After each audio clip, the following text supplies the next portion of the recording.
নতুন আরেকটি ভিডিও নিয়ে হাজির হয়ে গেলাম। তবে মূল ভিডিওতে যাওয়ার আগে অবশ্যই মনে চ্যানেলকে লাইক সাবস্ক্রাইব করে চ্যানেলের সাথে থাকবেন। আজকে আমার জীবনের একটি করুণ কাহিনী আপনাদের মাঝে তুলে ধরব।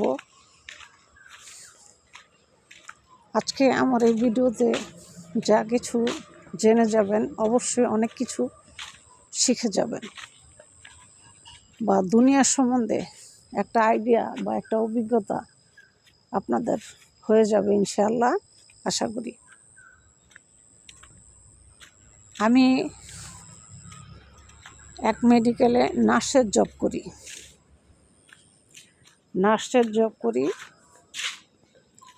তো বিশাল বড় হসপিটাল, সেই হসপিটালে আমি হচ্ছি নার্স, মানে রোগী দেখাশোনা, রোগী ইঞ্জেকশন, রোগীর কী লাগবে না লাগবে সব কিছুর নোটিশ আমি ফাইলে তৈরি করে রাখি। তো একদিন আমার নাইট ডিউটি পড়ে যাওয়ার পর দেখি এটা পুরুষের রুমে আমাকে নাইট ডিউটি করতে হবে, আর ওই পুরুষ ব্যক্তি হচ্ছে ঘুমায় চলে গেছে। সবাই বলে ঘুমায় চলে গেছে। যখন আমি নাইট ডিউটির জন্য রুমে গেলাম, দরজা আটকে দিয়ে তার কি লাগবে না লাগবে, কি অবস্থা দেখি, সে অজ্ঞান অবস্থা। মানে সে এমন একটা অভিনয় করে রয়েছে, দেখলে মানুষ মনে করবে সে ঘুমায় চলে গেছে। তো তাকে ইঞ্জেকশন দিলাম। ডাক্তার যে ইঞ্জেকশন দেওয়ার কথা বলে সেটা, সেই ইঞ্জেকশনটা ছিল ভিটামিনের ইঞ্জেকশন, এমন কোনো ভয়ানক বা এমন কোনো বড় ধরনের কোনো রোগের ইঞ্জেকশন না। তাকে ভিটামিন একটা ইঞ্জেকশন আমি দিলাম, বাস। দেওয়ার পর কাজ শেষ। ওই রুমে সিসি ক্যামেরা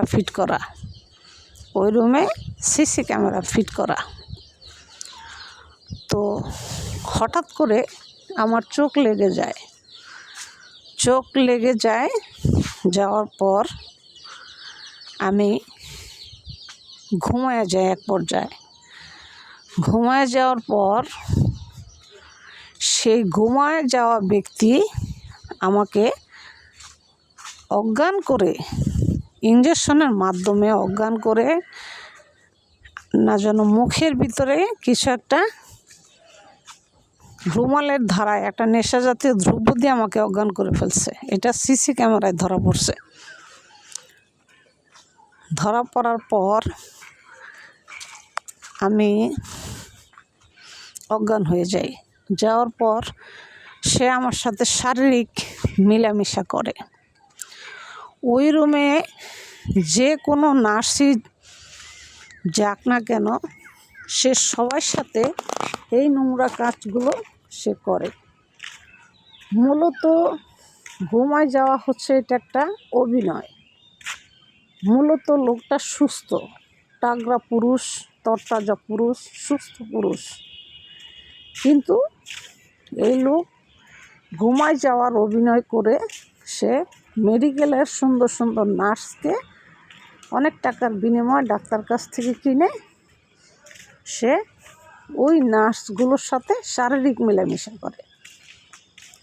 এটা সিসি ক্যামেরায় ধরা পড়ার পর সে ওই নার্সদেরকে হুমকি দেয়, তোমরা যদি মুখ খোলো অনলাইন জগতে এই ভিডিও ছড়াই দিব, তার থেকে ভালো তোমরা মুখ বন্ধ রাখো, এটাই সবচেয়ে উত্তম। এগুলো হুমকি দেওয়ার পর মেয়েরা কথা বলে না, চুপ হয়ে যাওয়ার পর থেকে এরকম পরপর বহু মেয়েদের সাথে সে শারীরিক মেলামেশা করে। কিন্তু সে একজন সুস্থ টাগা একজন পুরুষ। তখন ওই মেয়ে প্রশ্ন করছে, আপনি এই কাজ কেন করেন? এটা হচ্ছে পুরা নিরাপদ একটা জায়গা, কারণ আমি যদি হোটেলে যাই এটা রিস্ক, পুলিশের হাতে ধরা পড়ার সম্ভাবনা বেশি। কিন্তু এখানে কোনো রিস্ক নাই, কারণ পুলিশ মনে করবে আমি ঘুমায় চলে গেছি, অসুস্থ মানুষ, সেই হিসাবে নার্স আমার দেখাশোনা করে। তাহলে বুঝতে পারছেন মানুষ কত জঘন্য হতে পারে। ভিডিওটি ভালো লাগলে লাইক সাবস্ক্রাইব করে চ্যানেলের সাথে থাকবেন।